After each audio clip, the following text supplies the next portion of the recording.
एक खबर जिस पर अभी हम अनिल जी से बात कर ही रहे थे, मन्नापुरम और मुथूट में जो गिरावट आ रही है, चुनिंदा और एनबीएफसीज हैं जहां पर आपको प्रेशर बनते हुए दिख रहा है, वो है आरबीआई के।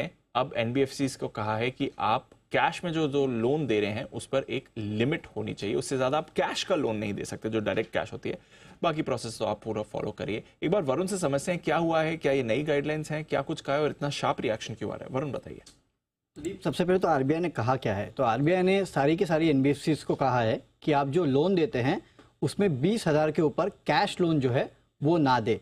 अब देखिए 20,000 के ऊपर कैश लोन ना दे, ये नियम कोई नया नहीं है, पहले से ये नियम है आरबीआई की तरफ से। मेरे ख्याल से 2015 या 16 के आसपास ये नियम आया था कि आपको कैश लोन जो है वो 20,000 के ऊपर नहीं देना है। अब आरबीआई का ये कहना है कि कुछ एनबीएफसीज थी जो कि इस नियम का उल्लंघन कर रही थी और वो शायद कैश लोन जो है वो दे रही थी 20,000 के ऊपर, तो उस पर रोक लगाने के लिए आरबीआई ने इनसे ये कहा है कि आप इस रूल को स्ट्रिक्टली फॉलो करें और इसका उल्लंघन ना करें, ये आरबीआई ने कहा है। तो जो रूल है उसे एडियर करने के लिए आरबीआई ने एनबीएफसीज को कहा है। ये कोई नया रूल नहीं है, ये आप पहले समझिए।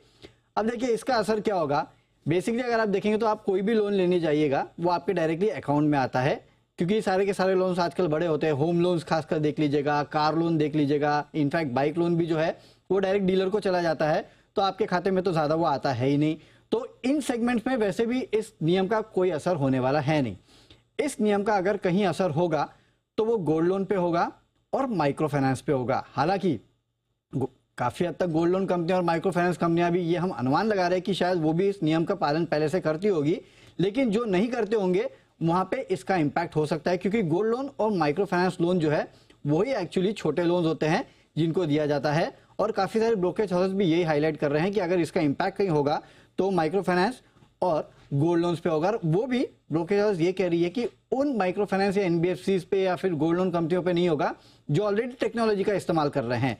जो टेक्नोलॉजी का इस्तेमाल नहीं कर रहे हैं, जहां पे इस तरह की चीजें उपलब्ध नहीं है, वहां पे शायद इसका ज्यादा इंपैक्ट होते हुए दिखाई देगा। इनफैक्ट एक ब्रोकरेज हाउस की मैं रिपोर्ट पढ़ रहा था, क्वांटिफाई करना तो इसको मुश्किल है कि कौन कैश में दे रहा था, लेकिन मुथूट का वो भी कह रहे थे कि शायद वहां पे भी ज्यादा इंपैक्ट नहीं होगा। हालांकि मुथूट हो या मन्नापुरम हो, क्वांटिफाई करना मुश्किल है। हम मैनेजमेंट से पूछने की कोशिश करेंगे कि इसका असर कितना हो सकता है, लेकिन फिलहाल दो ही सेगमेंट है जिसपे अगर इसका असर होगा तो होगा, वो है गोल्ड लोन और माइक्रो फाइनेंस। इसके लिए आप देख रहे हैं कि मुथूट और मन्नापुरम की धुलाई हो रही है। ये रूल आरबीआई का पहले से बना हुआ कुछ 2015 के आसपास से मेरे ख्याल। अभी अचानक से ये भूत कहां से?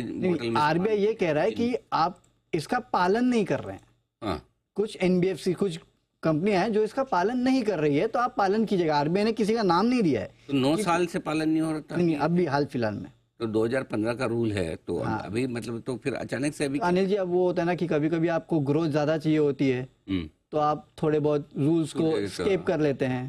तो इस टाइट करना होगा। हाँ, थोड़ा टाइट करना होगा और कुछ नहीं है। और सबसे ज्यादा डर तो अनिल जी इसके लिए हो गया गोल्ड लोन को लेके कि हाल फिलहाल में हमने आईएफएल का किस्सा देखा है, उसके बाद ये दूसरे बार गोल्ड लोन के ऊपर आरबीआई की तरफ से कुछ आया है, तो कहीं ना कहीं शायद इस सेगमेंट को लेके हमने एक एक्सक्लूसिव स्टोरी भी की थी तरुण ने कि सारे जितने सरकारी बैंक है उनके गोल्ड लोन की प्रोसेस की ऑडिट की जा रही है कि आप बराबर तो दे रहे हो कि नहीं दे रहे हो, क्योंकि एनबीएफसीज को तो गोल्ड लोन देना आता है, सरकारी बैंक तो अभी 2 साल से घुसे हैं। तो कैसे प्योरिटी चेक करें, कैसे उसको लॉकर में सेफ्टी के साथ रखें, क्या डॉक्यूमेंटेशन होना चाहिए, धीरे धीरे सीख रहे हैं। हाँ, तो आरबीआई गोल्ड लोन को लेकर तो तो सबसे बड़ा डर अब वही है कि लगातार तीसरा बार ये है कि मतलब दूसरे बार की आरबीआई की तरफ से गोल्ड लोन के ऊपर कुछ आया है, तो शायद वो डर ज्यादा है मोर देन ये खबर।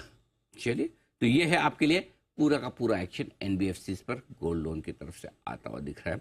मुथूट मन्नापुरम इसी वजह से है कमजोर। एक बार मुथूट के चार्ज पे वागले साहब देंगे अपनी बहुमूल्य राय। वागले साहब बताएं, चाहे तो मन्नापुरम पे भी दे सकते हैं।